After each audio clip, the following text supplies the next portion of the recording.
আসসালামু আলাইকুম রহমতুল্লাহ। অনেকেই বলেন যে ভাই আপনি তো সফল মানুষ। আসলে সফল যে কি কতটা কষ্ট করে এবং কতটা পরিশ্রম করে যে সফলতা আনতে হয়, সফলতার মূল চাবিকাঠাই হচ্ছে পরিশ্রম। আর পরিশ্রম না করতে পারলে পরে কিন্তু আপনি সফলতা আনতে পারবেন না। এখন প্রায় রাত 1টা বাজে, এখনো কাজ চলতেছে আলহামদুলিল্লাহ। এখন প্রায় কাজ শেষের দিকে, কাজ শেষে এই যে মাত্র বাচ্চা ছেড়ে দিলাম। বাচ্চা ছেড়ে দিয়ে এখন ঘুমানোর দিকে যাবো আর কি। এই 2000 বাচ্চা ছেড়ে দিচ্ছে আর কি, অরিজিনাল যখন কোয়েল পাখির ছিল বাচ্চা। তো সফলতা এমনি এমনি আসবে না, সফলতাকে আনতে হলে অবশ্যই আপনাকে পরিশ্রম করতে হবে দিন রাত।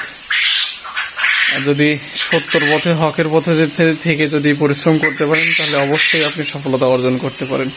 তো সকলে ভালো থাকবেন, আমাদের জন্য দোয়া করবেন। আল্লাহ তাআলা যেন আমাদের ব্যবসাকে আরো বারোটা দান করে। আসসালামু আলাইকুম ওয়া রাহমাতুল্লাহ।